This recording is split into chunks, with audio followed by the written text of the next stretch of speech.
Bonjour, je réponds aujourd'hui à une question de Roger qui est une question intéressante.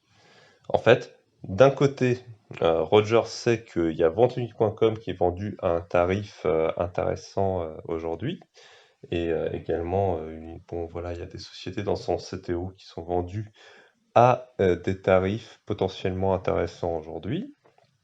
Ça, c'est la certitude du jour, si je puis dire, pour Roger. Et je partage ce constat sur venteunique.com, je partage le constat que venteunique.com est une des sociétés les moins chères sur le marché français, si ce n'est la société la moins chère sur le marché français, peut-être même sur le marché européen, au regard de ses perspectives de croissance et au regard de ses retours sur investissement et au regard de la rentabilité de la croissance. Ça, c'est quelque chose de factuel qu'on peut mesurer. Cette société est au moins 3 fois moins chère que les sociétés comparables en bourse et elle est plusieurs dizaines de fois moins chère que les startups en venture capital sur des business de type Internet. Voilà. Ça, ce sont des observations factuelles qu'on peut faire. D'un autre côté, euh, la question de Roger est la suivante. Si vous pensez que le marché va se crasher un jour, est-ce que ça vaut pas le coup de garder du cash de côté pour pouvoir espérer acheter les compagnies une fois qu'elles seront moins chères? Par exemple, il y a des investisseurs institutionnels aujourd'hui, comme la star Warren Buffett, bon, Roger cite aussi le fonds de Bill Gates, qui ont 30% de cash dans leur portefeuille. Et je peux vous confirmer également que Howard Marks, même sur sa stratégie de distressed debt, a environ 30% de cash dans son portefeuille. Donc il y a des stars du marché qui aujourd'hui ont un certain montant de cash dans leur portefeuille. Mais comme le dit Roger à très juste titre, leur univers d'investissement et leur stratégie d'investissement est différente de la nôtre. Et si jamais bah, il n'y a pas de crash et que sur venteunique.com, on va par exemple rater l'opportunité de se renforcer au cours actuel, peut-être que nous n'aurons pas la possibilité de nous renforcer un cours plus bas et du coup on n'aura pas mis l'argent au travail et on sera resté cash un peu bêtement. Donc du coup, est-ce qu'il y a une bonne solution pour euh, compenser en fait, pour avoir le meilleur des deux mondes, si je puis dire, le meilleur des deux mondes, c'est à la fois d'investir, par exemple, hein, dans venteunique.com ou dans toute autre valeur que vous aimez bien, euh, et en même temps de ne pas avoir à louper en fait une éventuelle opportunité si on peut se renforcer à un cours plus bas. En fait, oui, il y a une solution toute simple qui s'appelle le hedging. Donc le hedging, c'est quelque chose qu'on apprend d'ailleurs à faire dans la formation Artema, puisque les investisseurs que j'ai eu plaisir de coacher, entre guillemets, dans cette formation, sont tous investis sur ventunique.com et étaient intéressés pour voir est-ce qu'il faut renforcer la société et est-ce qu'on peut évidemment se renforcer à des cours plus bas en faisant ça intelligemment et du coup, ils se posaient la même question d'allocation de capital. Donc on a trouvé une réponse à ça, c'est le hedging intelligent. Donc quand on a venteunique.com en portefeuille à 100%, comme c'est mon cas sur la partie longue du portefeuille, on cherche à se euh, couvrir ou à s'assurer en fait que si les cours de l'action venteunique.com baissent, on ait du cash qui soit généré par notre portefeuille de hedge pour pouvoir justement renforcer venteunique.com à la baisse. Donc, pour apprendre à faire ça, il faut apprendre à faire du tail hedging. Donc, il y a deux façons de faire du tail hedging. C'est soit se couvrir contre le risque spécifique de l'activité de venteunique.com ou d'ailleurs, c'est pas un ou exclusif, c'est un ou inclusif, se hedger contre l'effondrement du marché. Et donc on a appris ça avec plusieurs investisseurs, aussi bien pour se couvrir contre le risque spécifique de venteunique.com que contre le risque de marché. Pour vous donner une illustration, l'idée, si vous couvrez contre le risque spécifique de venteunique.com, l'idée, c'est de dire que si une activité de vente de meubles en ligne en Europe venait à ne pas fonctionner, nous faisons un investissement euh, short qui nous fait un x40 dans ce cas-là sur un horizon de 1 an. Voilà. Par exemple, on cherche des trades comme ça où on price un événement de type cataclysmique sur le secteur du meuble en ligne en Europe.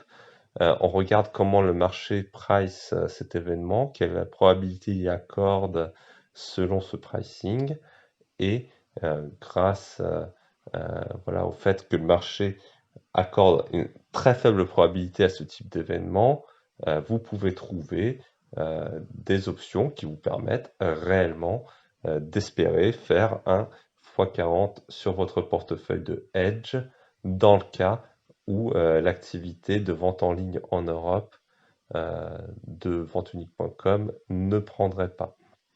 Par exemple, en vous positionnant sur des concurrents de qualité inférieure. Voilà.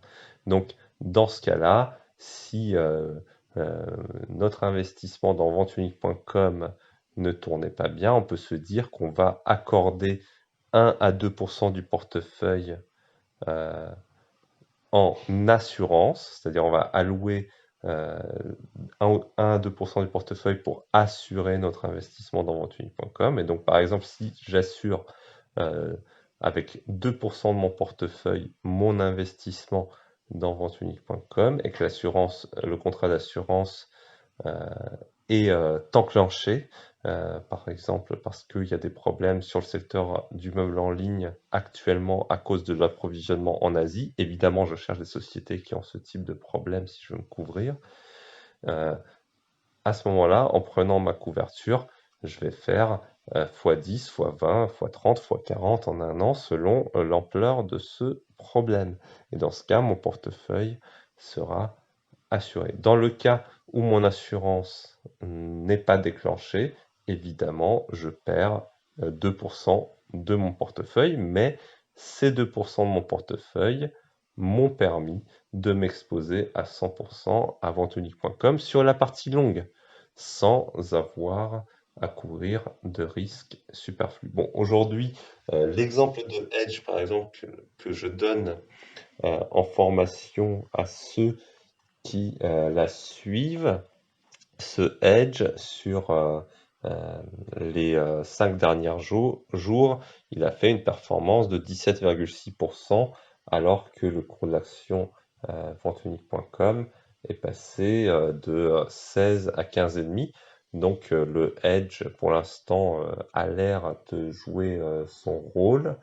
Ça ne veut pas dire qu'il va forcément jouer à long terme, mais moi je suis à l'aise et je dis clairement hein, que vous pouvez perdre la partie allouée au hedge en portefeuille et que ça vous permet de vous couvrir sur une durée de 1,5 à 2 ans contre un développement averse sur le marché du meuble en ligne. C'est une politique de couverture qui vous coûte max 2% de votre portefeuille si vous faites ça prudemment et intelligemment, ce que je vous invite à faire. Et si voilà, il y a la possibilité d'acheter venteunique.com pour moins cher et que venteunique.com est aussi impacté par les difficultés du secteur vente de meubles en ligne, bah, vous pourrez, grâce au hedge, avoir la possibilité d'acheter moins cher vos actions venteunique.com dans une proportion plus grande que si vous aviez gardé du cash. Donc ça permet d'avoir le meilleur des deux mondes.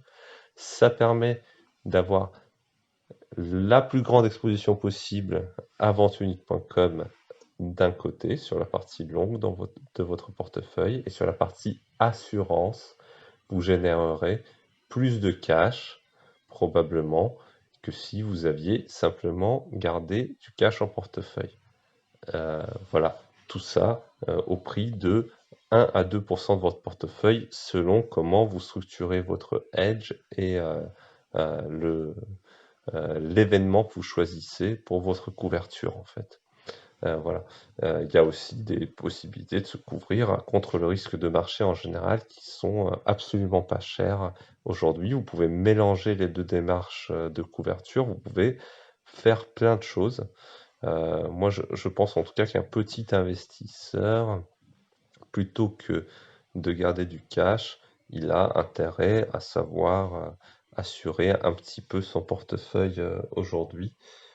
Quand on est sûr de pouvoir bénéficier de venteunique.com à un tarif intéressant et quand on veut se donner l'option de renforcer venteunique.com à la baisse si le cours venait à corriger plus qu'il n'a déjà corrigé.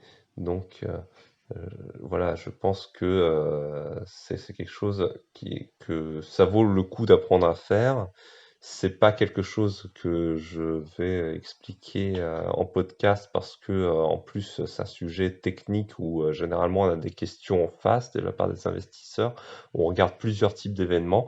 Selon l'investisseur que j'ai en face, les événements contre lesquels il veut se couvrir ne sont pas forcément les mêmes. Ça peut être une baisse généralisée du marché, ça peut être une baisse des valeurs technologiques SaaS, et ça peut être simplement le risque spécifique du métier du meuble en ligne, ou les trois en même temps. Donc moi, selon votre typologie d'investisseur, je ne peux pas deviner de toute façon contre quoi vous voulez vous couvrir, mais si vous me dites je veux me couvrir contre ça, là pour sûr, je vous trouve une couverture, et je vous montre comment on trouve des couvertures. Voilà, comment on construit un portefeuille de couverture qui rapporte entre, on va dire, x40 et x150 sur les risques averses. Voilà. Il y a des façons de se couvrir qui font du x150, mais voilà, c'est des façons de se couvrir qui sont un petit peu particulières et qui sont sur des événements considérés évidemment aujourd'hui comme peu probables. Par exemple, une baisse de certains indices américains, des choses comme ça. Euh, et bien sûr, si ça ne se déroule pas bien, vous perdez 1% de votre portefeuille, hein. Voilà, faut être clair. Et ça peut aller jusqu'à max 2% du portefeuille. Mais je pense que quand on a des bonnes opportunités sur le marché, qu'on a envie de les saisir, mettre jusqu'à 2% de son portefeuille en assurance, c'est quelque chose qui a du sens et que vous pouvez peut-être apprendre à faire si ça vous intéresse. Voilà. Euh, Merci pour votre attention et je vous souhaite une très bonne journée. À bientôt. Au revoir.